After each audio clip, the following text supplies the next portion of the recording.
Landing your first internship is hard. Companies tell you they're only looking for juniors, you haven't taken a whole lot of relevant classes yet, and you just don't have any relevant work experience. I was lucky enough to land an internship as a freshman by the skin of my teeth, but in hindsight, there were 4 huge mistakes that I made that could have made the difference in me not getting that internship. So whether you're a freshman or just looking for your first internship, here's what you need to know.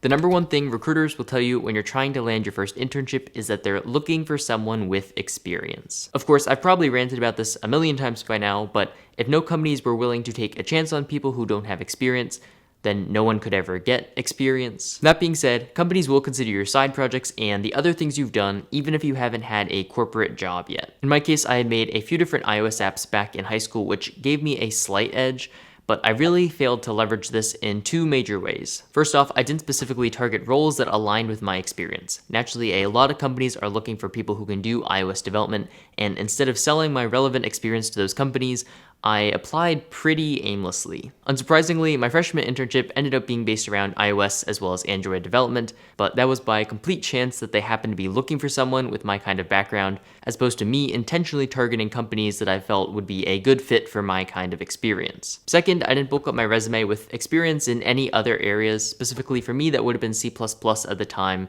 which meant that when a recruiter looked at my resume and saw C++ written there, it looked just the same as any other kid who just writes C++ or some other technology without really knowing much about it. Making some small projects in C++ and putting them up on GitHub could have given me a huge leg up and actually demonstrated that I had done something with the language, and it also could have helped me from putting all of my eggs in the iOS basket. Take a look at what you already know and figure out how you can better leverage that, both in terms of your side projects and your extracurriculars, and just in being a little more strategic when you apply to jobs.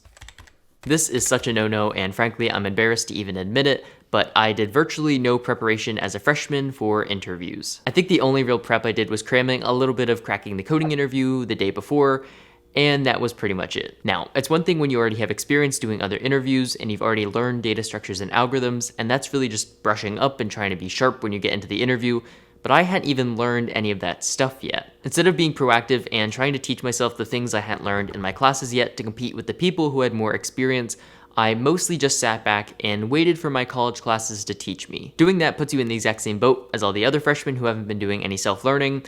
That's the boat where you don't get an internship. Fortunately, I learned from my mistakes and spent a lot more time on prep in my next 2 recruiting seasons, but if you're really dead set on getting a freshman internship, then you need to take a look at what older students are learning and what's important for interviews and start teaching yourself those things. Otherwise, you're probably out of luck. Where I went to college, there were a bunch of different resources available to students to help them land internships, whether that be career fairs designed specifically for computer science majors, days in the lobby where you could basically pitch to a specific company and get to talk to a recruiter, or just their online job portal. Actually getting your resume into a recruiter's hands and getting the chance to talk to them face-to-face is generally going to do a lot more for you than just firing off your resume into the abyss of online job postings, even if companies are more and more pushing people to do that in recent times. Now, to be fair, I did show up to both career fairs and I talked to a couple companies at each of them, but I was really nowhere close to fully utilizing all of the resources that Georgia Tech was trying to give us. I know that a lot of people say these types of things are a waste of time, which, to be clear, they definitely can be, but I also know if I hadn't gone to in-person recruiting events, I wouldn't have landed my sophomore internship. Obviously, that's not to say that if I had gone to more of these events as a freshman that I would have automatically gotten an internship from one of them, but at the same time, it would have helped me to refine my pitch, and it would have gotten my resume into more people's hands and actually looking at it, as opposed to probably being discarded automatically by some company's algorithm. Freshman year, I was incredibly naive about my chances of landing an internship. For reference, I'm pretty sure I applied to a whopping 6 jobs or so in the fall semester and thought I had a pretty good chance of converting one of those. Now, to be fair, it is a little bit tough in your first semester because you technically don't have a GPA yet, but even once the spring semester rolled around, I didn't really apply all that aggressively. In my sophomore and junior years, this is something that I had learned, and I was on job sites pretty much every day applying to all of the new openings that were coming up.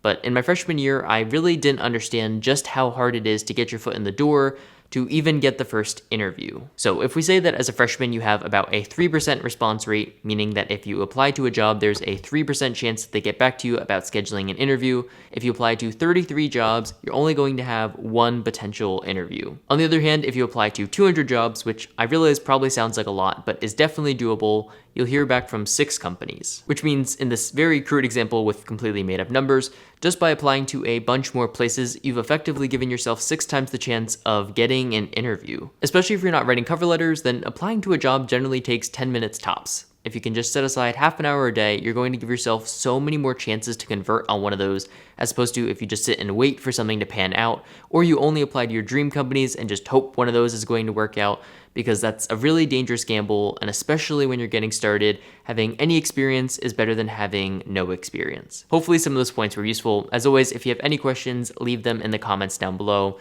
Anyways, that's it. Thanks so much for watching, and I'll catch you guys in the next one.